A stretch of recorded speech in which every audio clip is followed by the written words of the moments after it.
Hello brick sculptors and welcome back to Brick Sculpt. This is Chris and today I have a super exciting video for you that I've wanted to make for so long. This is food, tips, tricks, and techniques. Before I get started here, if you like these videos and you want to see more, please please subscribe. It's the best way to support this work that I'm doing, and I'm having so much fun making this channel. I hope you guys are having so much fun watching it, so I want to keep this thing going and make it as good as we possibly can. So without further ado, let's talk about food. I have long said that the hardest things to do in Lego are when you build really, really big and when you build really, really small. Really big gets expensive and you have some structural issues to deal with, and really, really small is super detail oriented and hard to do within the Lego parts system because Lego only goes so small. So you have to kind of use your imagination and be able to make things and see things that others probably don't.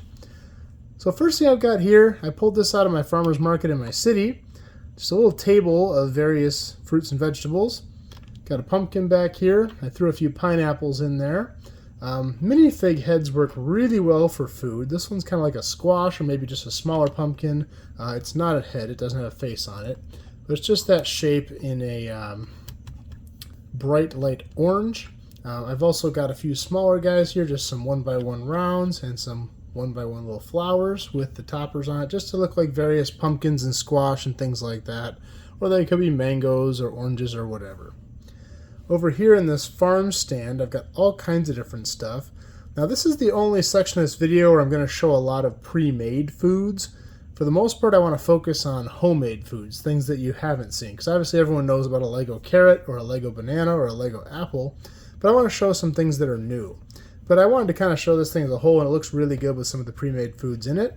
Also, one of my big beefs with Lego food, just like a lot of things with Lego scale, absolutely massive. This carrot is taller than Rick's torso there. Same with the banana, and these apples, and though they look really cool, it's about the size of his head. I've never seen an apple the size of my head. But anyway, with that being said, I do have a few homemade items in here that I think are really cool. Number one, right here, I took one of these 3 branch pieces. If you're really careful, you can stick 3 flowers on it upside down. And it makes for a cool crown of broccoli. As far as I know, they don't make that branch piece in white, but they do make it in tan, which cauliflower typically has kind of a tannish stem to it. So you could do cauliflower as well. Whoops. So I think those are really cool. They're quite fragile, so you have to be careful with them. They do come apart easily. But a cool little vegetable you can add to your collection. Also, this is how I make tomatoes. Just a 1x1 round with one of these older plant parts on it. I also call it like a spigot part. But yeah, these are what they used to use for leaves. Yeah, they work really cool there. Kind of small compared to the leaf size, but not bad. You can also do them in green if you want some green tomatoes. Probably wouldn't see these in the farmer's market so much, but you could put them on a plant like this. And the lime green I think works best for a non-ripe tomato. And I just got some of these berries, carrot tops. I use those more for like celery or leeks or onions, and just some leaves in here. Another homemade food item is right down here on the bottom. Kind of homemade because it's actually a food item. It's these ice cream balls. If you put one of these little 3 branches in the end, they make really nice little grapes. Now, a lot of people, when they make grapes, they'll put leaves on them, which I guess when they're on the plant, that looks real. But in real life, you never really see them with leaves on them. At least I don't. So I think those look pretty cool. Let's go ahead and move on to the next one here. Something a little less healthy. Let's talk sweets and candy. So nothing that's probably too new to you. I've just got a bunch of jars here filled with candy. And what I do, these ones in the front are all transparent colors of just 1x1 round tile. I've got some pink, purple, orange, red, yellow, and light blue. In the back here, if you want more of like a sweet tart or Smartie look, you can use solid pastel colors, yellow, blue, pink, and green. Really cool way to fill out a candy store. I had all this in a candy store in my city, and it just really looks nice, like an old-timey candy store with lots of varieties there. These I just kind of made up. I know they are supposed to be ice cream, but they look kind of like cotton candy here. So you can kind of put those in a bin in the right colors and look like cotton candy. And this wall here I'm particularly proud of. I think I did a good job on this. But I've just got various chocolates here. So I use brown, reddish brown ingots and just kind of stack them. This build here is on my Rebrickable page, so that'll be linked in the description. Then I've got various other little sweets here lined up. So this makes for a nice back wall of a candy store. Maybe put the register in front of it, and just some more specialty chocolates and things there. Now, one of the hardest things in Lego, Lego does not make a lot of pieces that look like meat. So in this video, I don't really have a lot of meat things, but I do have fish. And so this is a little fish cooler I've got. It comes down at an angle here. You can see the angle there. And I've got some crabs on this side. I just throw various trans clear and translate blue pieces in there to look like ice. And I've just got the fish lined up, 2 of them per section here, nicely displayed.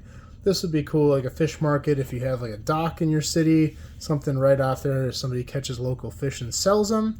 This I've had in a previous video, and I did steal this idea from another video I saw. I'd love to give credit, but it was a long time ago and I have no idea who I stole it from.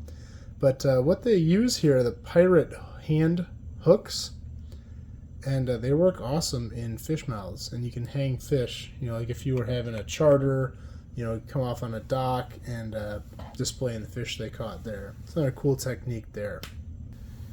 Now this last section doesn't have a particular theme. This is just kind of everything else I made that doesn't really fit into another section. First and foremost, right in front here, made a salad bar. This build is available on my Rebrickable page. And on the Rebrickable page I have a version that has a top as well, although I kind of like it without the top just so you can see everything better. You know, I've got some plates, silverware, various greens here.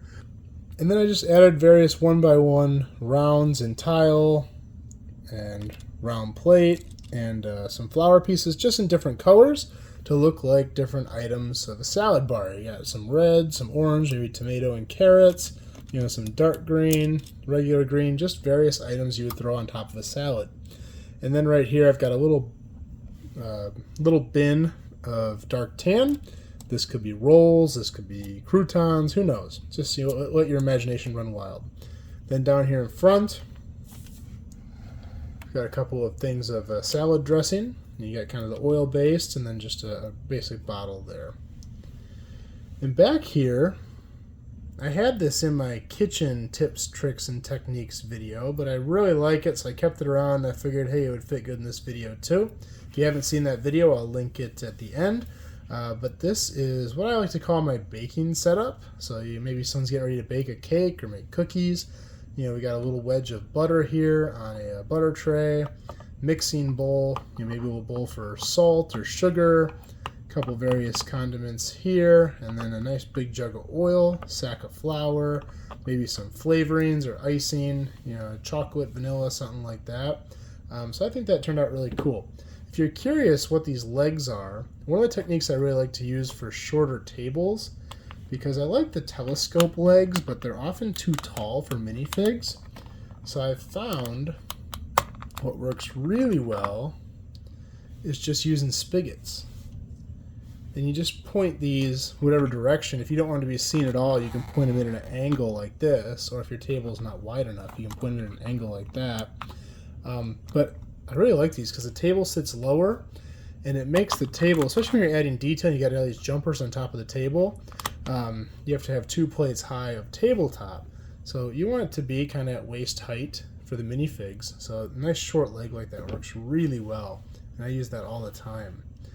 This build is also available on my Rebrickable page. That's also in the description. Over here, this is just a row of maybe sauces, maybe toppers. You know, this could be, you know, vanilla, peanut butter, caramel, chocolate, fudge, strawberry, raspberry, whatever. This could be in a coffee shop, an ice cream shop, really a lot of different uses you could use for this. And I've got them kind of with these metal lids or with spouts for pouring. So 2 different ways you can do it. This metal lid is one of my favorite pieces. I have no idea what they come from, but I buy them on Brickhouse all the time. They're inexpensive. It's just a pearl silver 1x1 tile, and they have this silver circle with a ring on it. And again, don't know what they're for, but they're a great detail piece, and I pick them up almost every time I see them. Can't have enough of those. Now this is one of my favorite parts of this whole build. I had to put together a little table of charcuterie. I hate that word, but everyone's using this nowadays.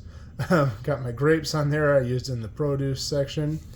A little bit of bread or something there. Maybe some nuts and a dipping sauce. A couple different cheeses and some different crackers there. But I think that turned out really nice. This build here is on my Rebrickable page, so that'll be linked in the description. And over here, I've just a few prepared meals on some little tables. This first one here, one of my favorite techniques, this piece, I think they call it a hair piece. This actually came out of, it was a spare piece from the potted plants set. And I was like, I saw those and I'm like, those are French fries. So that's what they became. Burgers are always really tough in Lego. My biggest problem with burgers is they get too tall and you can't make them wide enough because 1x1 is too small and 2x2 is too big. If you have a better burger, show me. I'd love to see it. But French fries, those look awesome. And the way I make the burger shorter, I just don't put a bottom bun on it. You don't usually notice if you're looking down on it. Got a little soft drink here with a straw in it. And then over on this table, we got a breakfast.